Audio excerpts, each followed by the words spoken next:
हरे कृष्णा। ओम नमः शिवाय। भोलेनाथ का आशीर्वाद आप सभी पर सदैव बना रहे। आज हम आपके साथ एक अत्यंत पवित्र और महत्वपूर्ण जानकारी साझा करने जा रहे हैं। प्रिय श्रोताओं, मार्गशीर्ष का पावन महीना चल रहा है। इस महीने को अगहन के नाम से भी जाना जाता है। इस माह के कृष्ण पक्ष में एक विशेष प्रदोष व्रत आने वाला है। आइए जानते हैं कि यह पवित्र व्रत कब है और इसकी पूजा का शुभ समय क्या रहेगा। इस बार त्रयोदशी तिथि प्रारंभ होगी 17 नवंबर सोमवार को। यह तिथि सुबह 4:48 से शुरू हो रही है और इस पवित्र तिथि का समापन होगा 18 नवंबर मंगलवार की सुबह। समापन का समय है 7:12। इस बार हम सभी 17 नवंबर सोमवार के दिन प्रदोष व्रत रखेंगे। चूंकि यह व्रत सोमवार को पड़ रहा है, इसलिए इसे सोम प्रदोष व्रत कहा जाता है। सोम प्रदोष व्रत अत्यंत फलदायी और पुण्यकारी माना जाता है। आइए अब जानते हैं सोमवार के दिन के सभी महत्वपूर्ण समय और शुभ मुहूर्त के बारे में। सबसे पहले बात करते हैं ब्रह्म मुहूर्त की। यह सबसे पवित्र समय होता है। इस दिन ब्रह्म मुहूर्त रहेगा सुबह 5:10 से लेकर 5:58 तक।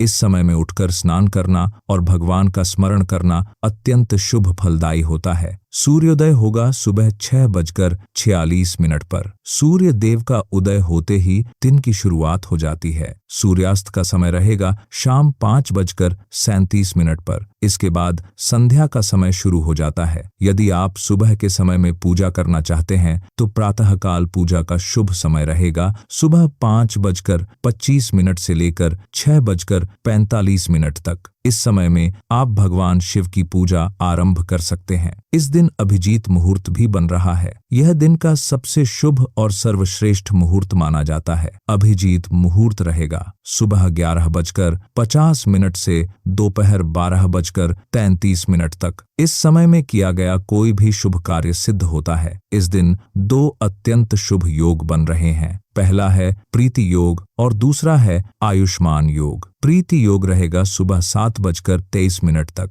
यह योग प्रेम और सौहार्द बढ़ाने वाला होता है। इसके बाद पूरा दिन आयुष्मान योग रहेगा। आयुष्मान योग आयु वृद्धि और दीर्घायु प्रदान करने वाला शुभ योग है।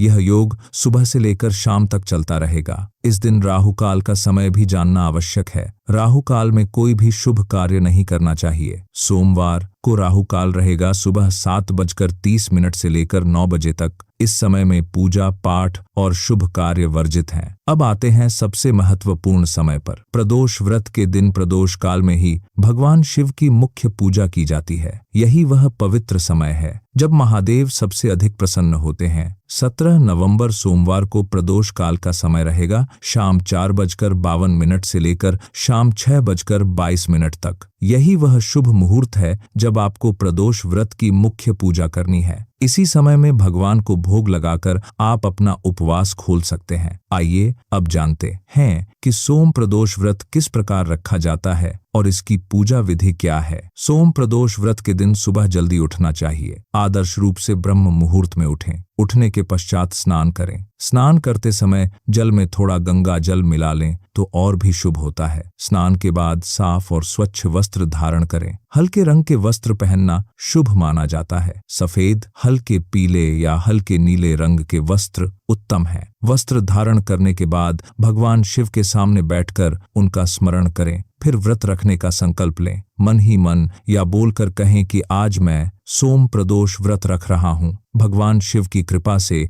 यह व्रत पूर्ण हो। यह व्रत आप अपनी सुविधा और शक्ति के अनुसार रख सकते हैं। आप चाहें तो केवल जल पर व्रत रख सकते हैं, अर्थात पूरे दिन केवल जल ग्रहण करें, या फिर आप फलाहार पर भी यह व्रत रख सकते हैं। फलाहार में फल, दूध, दही और सूखे मेवे ले सकते हैं। प्रदोष व्रत के दिन पूरे दिन भगवान शिव की स्तुति करते रहें, उनका नाम जपें। ओम नमः शिवाय मंत्र का जाप करें। महामृत्युंजय मंत्र का पाठ करें। शिव चालीसा पढ़ें। जितना अधिक समय आप भगवान के स्मरण में बिताएंगे, व्रत उतना ही फलदायी होगा। शाम को प्रदोष काल में भगवान शिव की विशेष और संयुक्त पूजा करनी चाहिए। यह दिन की सबसे महत्वपूर्ण पूजा है। सबसे पहले शिवलिंग का जल से अभिषेक करें। शुद्ध जल, दूध, दही, घी, शहद और शक्कर, इन पांचों से अभिषेक करना पंचामृत अभिषेक कहलाता है। यदि संभव हो तो गंगा जल से अभिषेक करें। अभिषेक करते समय ओम नमः शिवाय का जाप करते रहें। अभिषेक के पश्चात शिवलिंग पर निम्नलिखित वस्तुएं अर्पित करें। सबसे पहले बेलपत्र चढ़ाएं। बेलपत्र भगवान शिव को अत्यंत प्रिय है। 3 पत्तों वाले बेलपत्र शुभ माने जाते हैं। फिर धतूरा अर्पित करें। धतूरा भी शिव जी को प्रिय है। भांग के पत्ते या फल चढ़ा सकते हैं। सुगंधित पुष्प अर्पित करें। सफेद फूल विशेष रूप से शुभ हैं। चंदन का लेप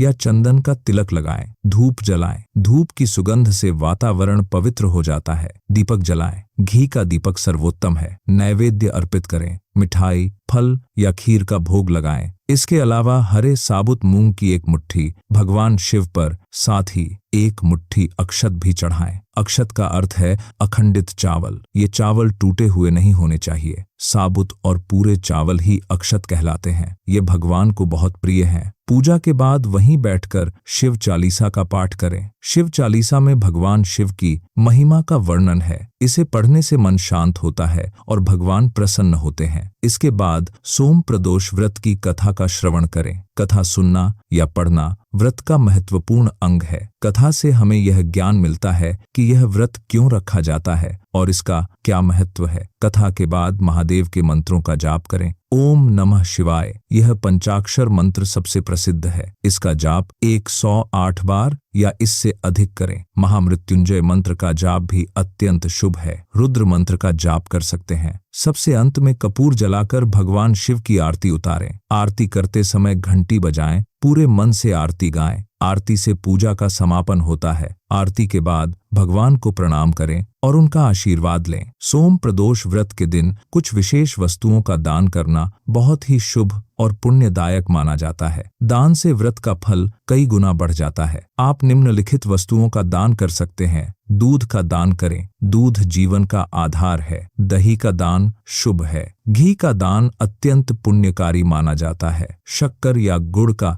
दान कर सकते हैं। ताजे फलों का दान करें। गेहूं का दान करें। अन्न का दान सबसे बड़ा दान है। दाल का दान कर सकते हैं। विशेषकर हरी मूंग की दाल, चावल का दान करें। मौसम के अनुसार वस्त्रों का दान करें। जरूरतमंदों को गर्म कपड़े दें। भगवान को भोग और प्रसाद। इस दिन आप भगवान शिव को प्रसन्न करने के लिए विशेष भोग तैयार करके अर्पित करें। दूध से बनी खीर का भोग लगा सकते हैं। दही से बना प्रसाद अर्पित कर सकते हैं। गुड़ से बनी मिठाई चढ़ा सकते हैं। भोग लगाने के बाद उसे प्रसाद रूप में स्वयं भी ग्रहण करें। प्रसाद में भगवान की कृपा होती है। प्रसाद को परिवार के सभी सदस्यों में बांटें और जितना संभव हो जरूरतमंद लोगों में भी प्रसाद का दान करें। अब एक बहुत महत्वपूर्ण बात बताते हैं। इस बार मार्गशीर्ष महीने के कृष्ण पक्ष में पड़ने वाला यह सोम प्रदोष व्रत वर्ष 2025 का अंतिम सोम प्रदोष होगा। जी हाँ, आपने सही सुना। यह साल का आखिरी सोम प्रदोष है। इसके बाद अगला सोम प्रदोष व्रत आएगा वर्ष 2026 में। इसलिए इस व्रत का महत्व और भी बढ़ जाता है। यदि आपने अभी तक प्रदोष व्रत रखना शुरू नहीं किया है तो आप इसी व्रत से प्रदोष व्रतों की शुरुआत कर सकते हैं। यह एक शुभ अवसर है। इस पवित्र व्रत को रखकर आप भगवान शिव की कृपा प्राप्त कर सकते हैं। प्रदोष व्रत नियमित रूप से रखने से जीवन में सुख समृद्धि आती है। सभी कष्ट दूर होते हैं,